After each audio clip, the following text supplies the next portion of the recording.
Hi students, in this session we are going to see NEET chemistry topic wise distribution of questions. So based on the analysis, I have given you some of the topics what we have learnt in class 11 as well as in class 12, and then how many questions you can expect from each topic.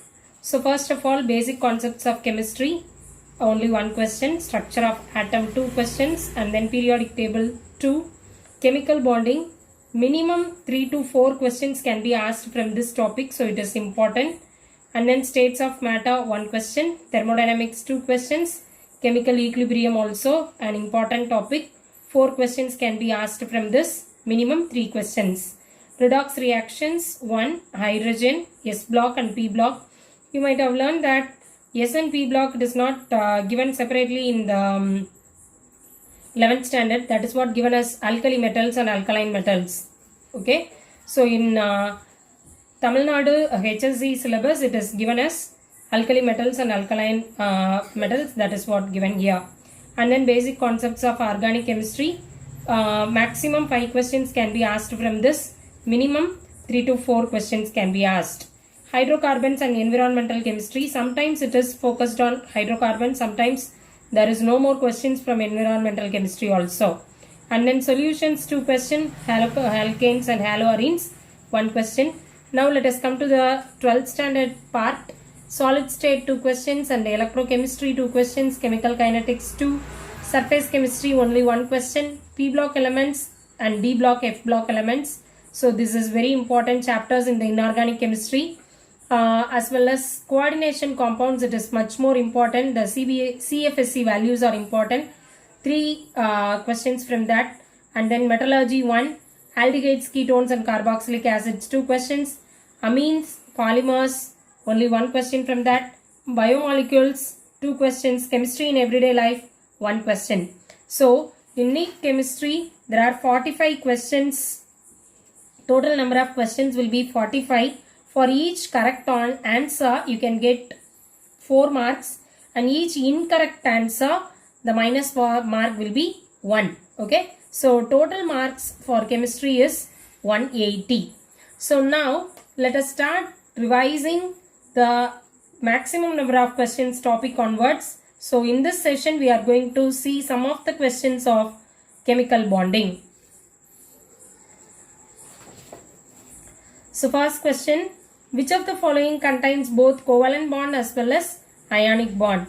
As we know that water, it is only of covalent, and then carbon tetrachloride, calcium chloride, all of them are covalent bonded molecules.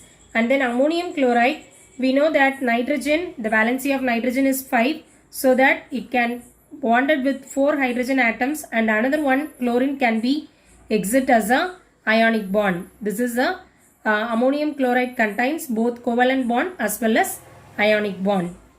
And then next question. Which of the following is not a correct statement? Read the question well. Which of the following is not a correct statement? First one, ionic compounds are electrically neutral. Of course, they are electrically neutral because they have both plus and minus charge. Next one, boiling point of a ionic compound is more than a covalent bond. It is also right. And then third one, melting point of a covalent bond compound is more than ionic bond. It is incorrect. I will say the reason now. Ionic compounds are soluble in polar solvent. It is also correct. So what is this C? Why it is represented as incorrect? Means due to the electrostatic force of attraction, the melting point as well as the boiling point of ionic compounds are more than the covalent bond. So due to this electrostatic force of attraction, it is very important. Okay. So here the incorrect statement is C. Next one, it is also important question.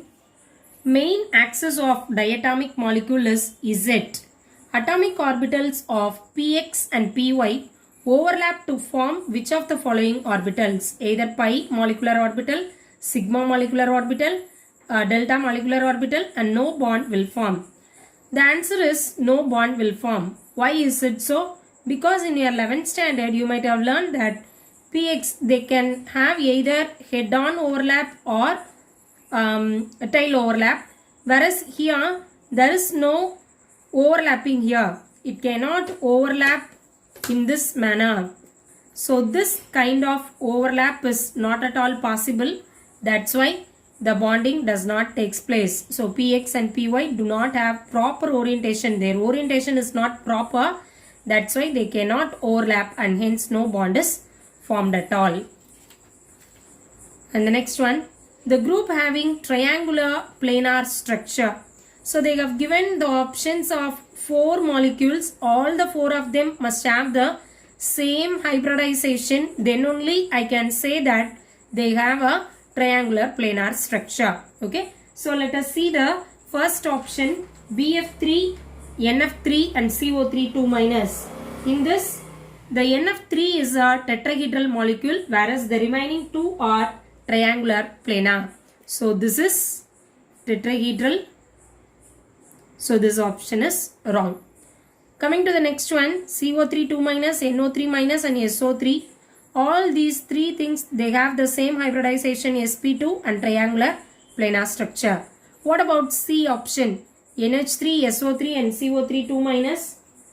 In them also, one is ammonia is tetrahedral, whereas the remaining 2 are having same hybridization.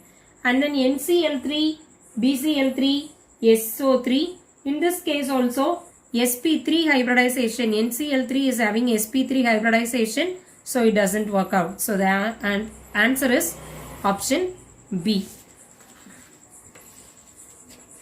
Last question. The compound MX4 is tetrahedral. The number of angle between X, M, X. It is nothing but the metal is surrounded by 4 ligands. Okay. Formed in the compound are. How many angles it can form? This is the question. So the options given here are 3, 4, 5, 6. So as we know that the angle below the metal will be 3. Angle above the metal will be 3. So 3 plus 3, it is equal to 6. Okay. So in this session we have seen these 5 questions only. So daily you can see the important chapters topic wise revision in this channel. You can subscribe and download also. Thank you, students.